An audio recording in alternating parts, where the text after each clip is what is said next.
Hello बच्चों, good morning and welcome back to standard ninth. We are in now chapter number 14. The chapter is statistics. आज हम chapter number 14 statistics शुरू करने जा रहे हैं और उसका इंट्रोडक्शन का जो वीडियो है, इंट्रोडक्शन पार्ट का वीडियो, वो मैं आज आपको भेजने जा रहा हूँ. तो बच्चों स्टैटिस्टिक्स के बारे में आपने थोड़ा बहुत आपके लोअर ग्रेड्स में ज़रूर पढ़ लिया था कि स्टैटिस्टिक्स क्या है, dealing with the just numbers. लेकिन स्टैटिस्टिक कहाँ से आया, मैथमेटिक्स में क्यों उनकी ज़रूरत पड़ी, कहाँ पे उसका उपयोग होता है, ये हम पहले जान लें. तो पहले डेफिनेशन तो यही है कि व्हाट इज़ स्टैटिस्टिक्स, पहले हम जानें, टाइटल क्लियर करें, फिर चैप्टर में मज़ा आएगा.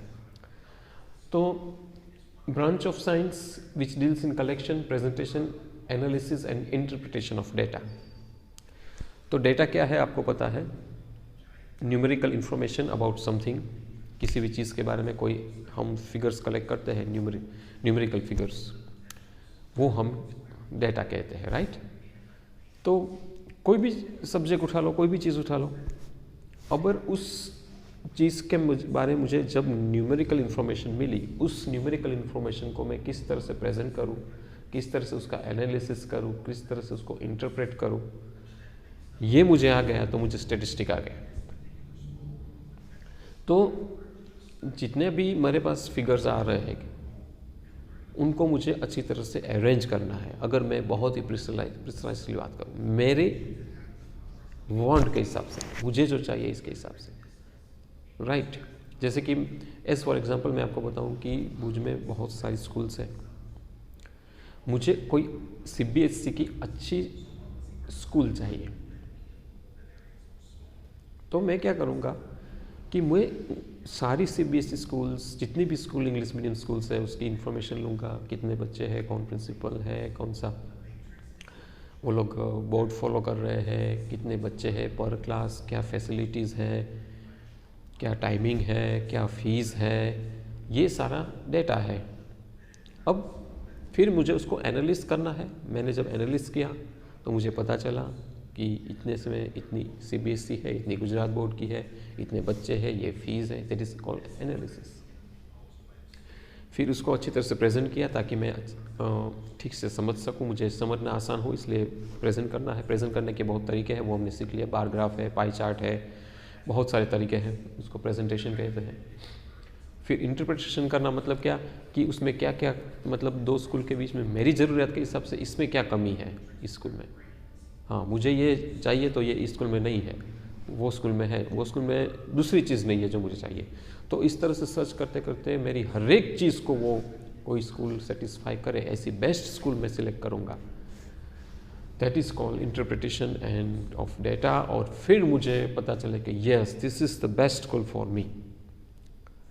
तो इसको मैं इंटरप्रिटेशन ऑफ डेटा कहूँगा. और ये सब मुझे फिगर्स से ही पता चलेगा. तो फिगर्स इज स्टैटिस्टिक्स. तो वो एक स्टैटिस्टिक्स है इन शॉर्ट.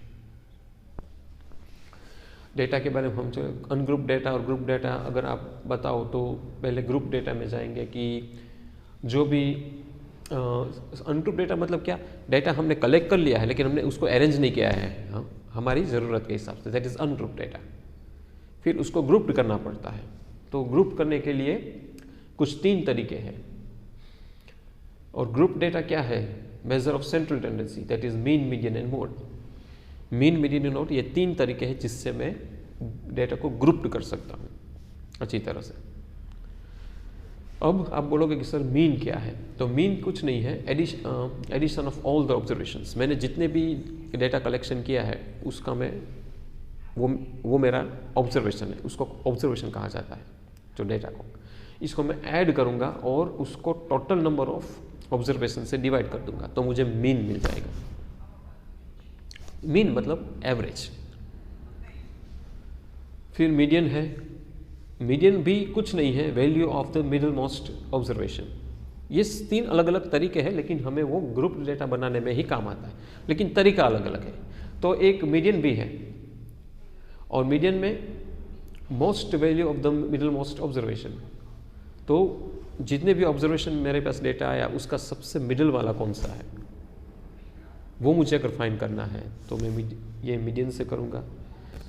मोड क्या है, तो mode the most frequently occurred data in observation, observation में जो फिगर मैक्सिमम टाइम रिपीट हो रहा है वो मेरा मॉड है।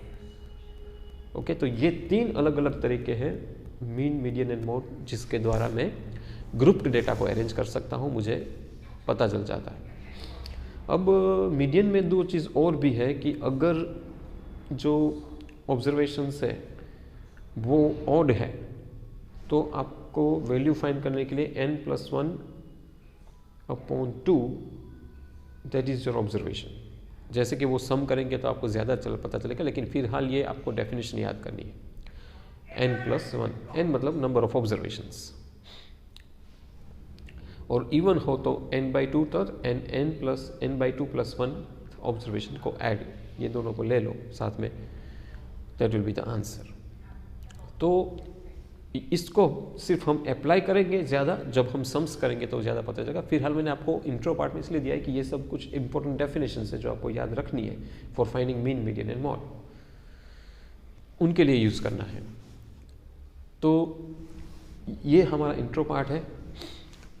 गवर्नमेंट ने जो रिड्यूस्ड पोर्शन दिया है उस पोर्शन के हिसाब से मैं आगे के सम्स के वीडियोस में आपको भेजूंगा। 14.1 एक्सरसाइज, 14.2 एक्सरसाइज, 14.3 जो भी हमारी एक्सरसाइज है उसमें से जो रिड्यूस पोर्शन की एक्सरसाइज है उसके ऊपर पहले मैं जोर दूंगा ताकि वो आपको काम आ जाए।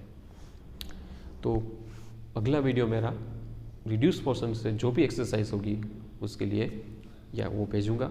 फिलहाल आप इंट्रो पार्ट को अच्छी तरह से समझो, इसको नोट डाउन कर लो एज अ होमवर्क। कोई डाउट हो तो ज़रूर मुझे पूछना। Thank you very much for listening me.